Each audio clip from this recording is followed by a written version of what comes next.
در مورد شهود دادگاه یکیشون که خیلی جالب تر هست، من اینو توضیح بیشتری در این مورد میدم.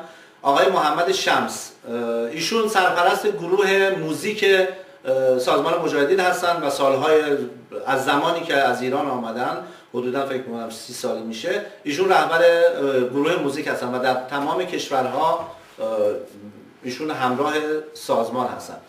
خب من اینو مدت‌ها میشناختم در پاریس به دلیل اینکه من کنسرت برگزار میکردم در اروپا و در فرانسه، ایشون هم میومدن در اونجا و به عنوان میهمان یا آشنایی که با من داشتن، ولی من دقیقا نمیدونستم که ایشون با سازمان کار میکنن. گفتم خب حتما ایشون چون کار موزیک میدونه میبرنش کار موزیک، مثل بعضی از خواننده‌هایی که با سازمان رفتن و با اینا برنامه گذاشتن و بعدش هم البته اظهار پشیمانی کردن و بیرون اومدن. آقای شمس چندین بار در پاریس و نزدیک محل کار من آمدن و به من میگفتن که با هم یک همکاری داشته باشیم. من اوایل این مسئله جدی نمیگرفتم. بعد از یک روز دیگه واقعا جدی شما من صحبت کردم و در این پاریس محلی که شما هستی و میشناسی و ایرانی‌ها شما رو میشناسن، یک محلی بگیریم، یک استودیویی بگیریم و اینجا من چون کار پیانو، استاد پیانو هستم، پیانو درس بدم و یک استفاده هم از این وسط داشته باشیم، کار بکنیم. من وقتی که دیدم ایشون حرفشون جدی است واقعا، بهشون گفتم که بعد البته متوجه شدم که دقیقاً ایشون در خدمت این سازمان هست و با اینا کار میکنه. بعد از سالهایی که من خودم چون تو کارهای سیاسی بودم و مشخص شد برام، بهشون گفتم که آقای شمس، من هیچ مشکلی نمیبینم، ولی چون شما با این سازمان دارین کار میکنین و منم خط و ربطم و میدونین که چطوری هست و با چه کاری انجام و در چه خطی هستم و درست مقابل خط شما هستم، من نمیتونم بیام با شما کاری بکنم که بعداً بگن که ما داریم با هم کار میکنیم. شما از این سازمان اگر آمدی بیرون، یا یک کاغذی فقط کافیه بنویسی شما که من از این سازمان آمدم، هیچ چی دیگه من نمیگم و نمیتونم بگم. اگر مایل بودین یک کاغذی بنویسید که من از این سازمان آمدم بیرون، بعد بله هم خواننده‌های دیگه دوست دارم با شما کار کنم، بقیه خواننده‌های ایرانی که در اروپا هستن و در امریکا، و با این شرایط هم اینا پیش شما نمیان. بعدشون خندید و نهارم اون روز آمدن پیش من بودن، نهار خوردیم در یک رستورانی در پاریس و رفتن. همون شب ایشون یک اطلاعیه نوشتن که موجود روی پرونده هست، که نوشتن که جهانگیر شادانلو مأمور وزارت اطلاعات هست و به من پیشنهاد پول فراوانی داده که من از اینا جدا بشم و عین این حرفو وزارت اطلاعات هم میزنه. که خب من تعجب کردم، با داریوش ابی، این دوستانم امید، اینا تماس گرفتم و به اینا اطلاع دادم که هم چیزی شده.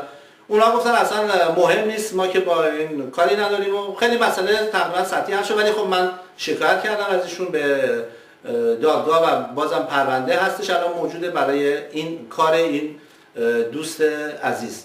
و این آقای شمس در دادگاه یکی از مسائلی که من مأمور وزارت هستم اینو مطرح کردم که به من پیشنهاد پول فراوانی دادن برای اینکه من جدا بشم، که خب متاسفانه 99% حرفایی که این مجاهدین یا آقایونی که آمدن اونجا برای شهادت دادن و قسم خوردن در دادگاه که دادگاه ازشون خواستن که قسم بخورین که جز حقیقت چیزی رو نمیگین، 99% دروغ فقط گفتن و خب این کارشون البته برای اونا مهم نیست.